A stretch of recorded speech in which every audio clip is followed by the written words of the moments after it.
जय भोले की दोस्तों, the incredible vlogger and explorer channel पर आपका स्वागत है। दोस्तों, हम रोज श्रावण के महामाते की कथा का श्रवण कर रहे हैं। हम रोज एक अध्याय का श्रवण करते हैं। तो इस अध्याय के श्रवण की श्रृंखला में हम 14 सीढ़ी तक चढ़ गए हैं। आज हम 14वें अध्याय का श्रवण करेंगे। 14वें अध्याय में नाग पंचमी व्रत का वर्णन किया गया है। तो दोस्तों, आप सभी ध्यानपूर्वक इस अध्याय का श्रवण करें और इसके व्रत का फल और उसके महत्व का वर्णन सुनें। दोस्तों, इस चैनल को ज़्यादा से ज़्यादा आप लोग शेयर करें ताकि बहुत सारे लोग जिनको इस तरह के महत्व का वर्णन नहीं पता है, वो इनके महत्व का वर्णन सुन के इसका लाभ उठा सकें और आपको इसका फल मिल सके। दोस्तों, इस तरह से आप अध्यायों का श्रवण करके अपने मन वांछित फल को पा सकते हैं और अपने मन को एकाग्रचित रख सकते हैं।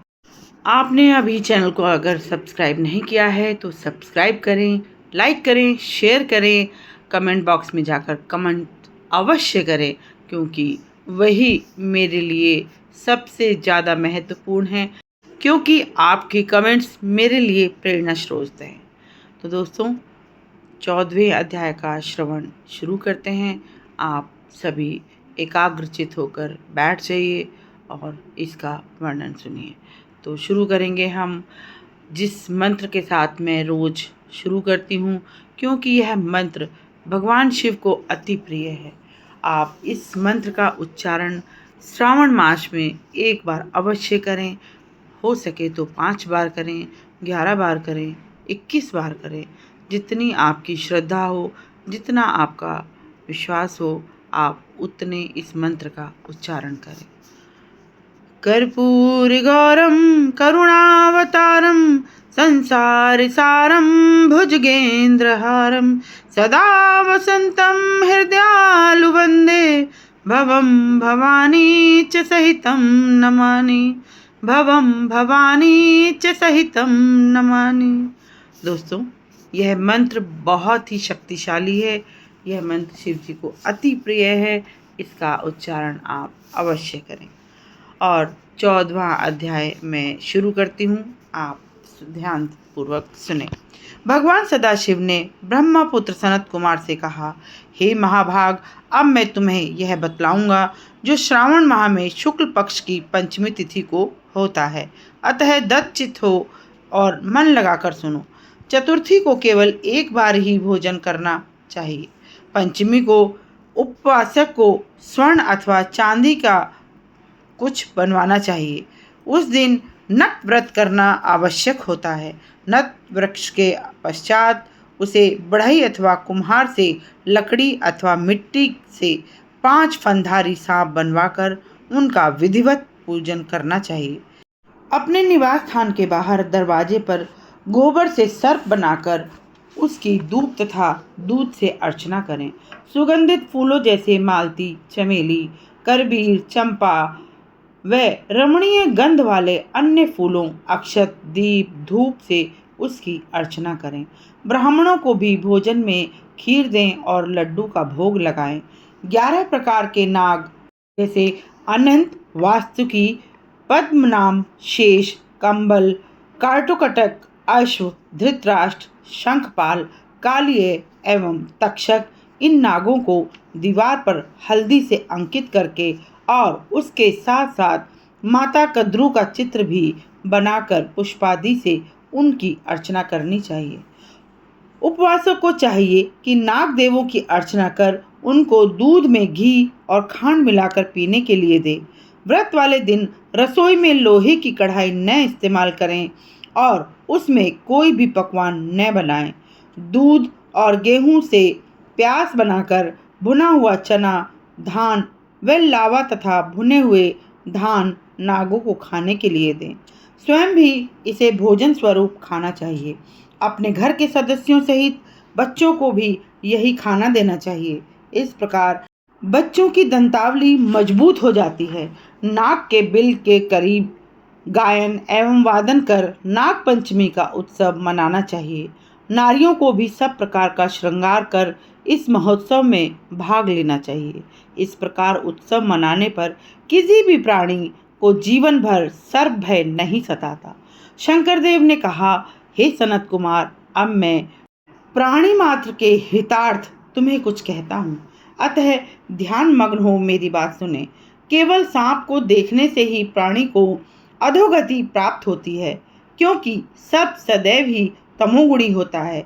पहले कही गई विधि के अनुसार एक मुक्त आदि के नियम से ब्राह्मणों को बुलाकर प्रेम पूर्वक सर्प की अर्चना करनी चाहिए। इस प्रकार वर्ष भर में समस्त शुक्ल पक्षों की पंचमियों का व्रत करना चाहिए। वर्ष की समाप्ति पर पुनः शुक्ल पक्ष की पंचमी को नाग पूजन करना चाहिए। इस प्रकार नागों को भोजन देने के लिए साधु महात्माओं और ब्राह्मणों को भोजन करवाना चाहिए।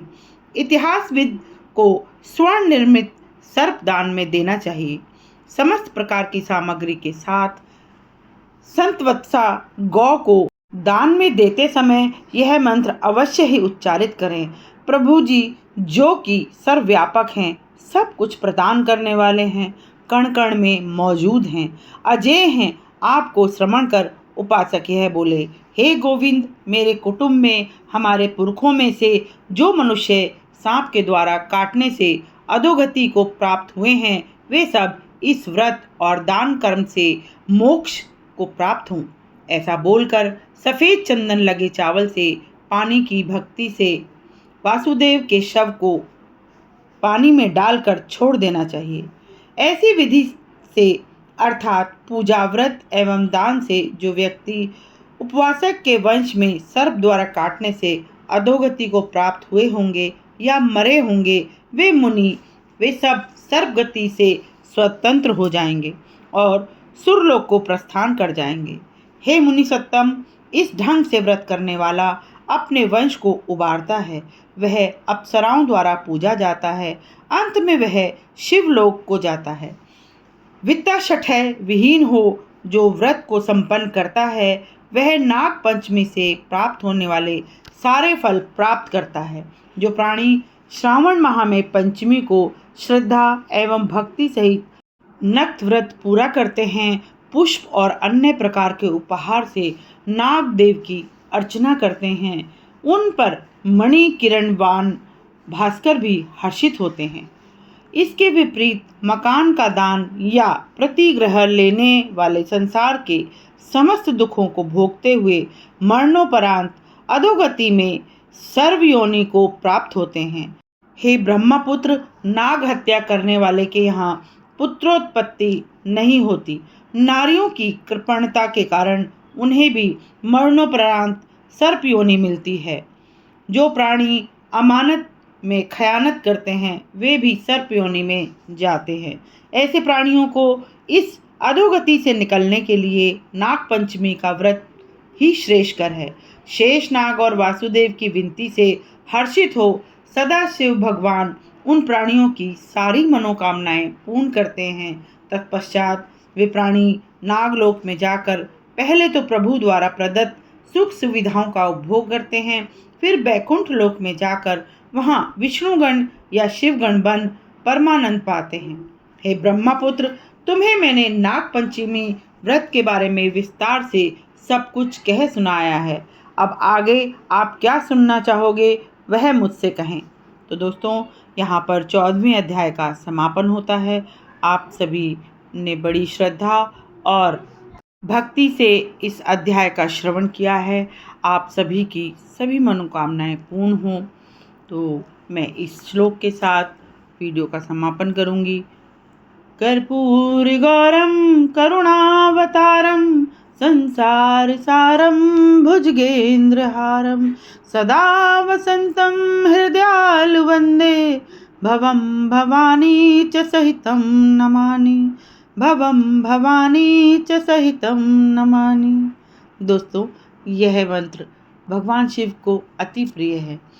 अगर आप इस मंत्र का उच्चारण किसी भी वजह से न कर पाएँ तो आप ओम नमः शिवाय का उच्चारण करें, क्योंकि यह भगवान शिव का प्रिय मंत्र है ओम नमः शिवाय। तो 3 बार आप मेरे साथ ओम नमः शिवाय का उच्चारण करेंगे। ओम नमः शिवाय, ओम नमः शिवाय, ओम नमः शिवाय। दोस्तों, अगर आप किसी भी कारण से अगर किसी भी मंत्र का उच्चारण न कर पाएँ तो आप सिर्फ ओम का उच्चारण करें, क्योंकि ओम में हर मंत्र का, सभी मंत्रों का सार है। तो लंबी और गहरी सांस लेते हुए एक बार आप मेरे साथ ओम का उच्चारण करेंगे।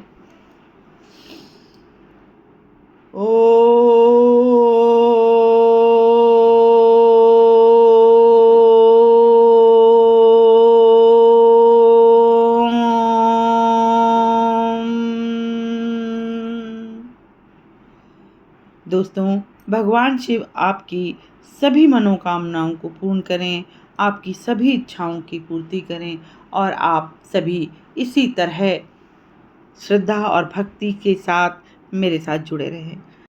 जय भोले की।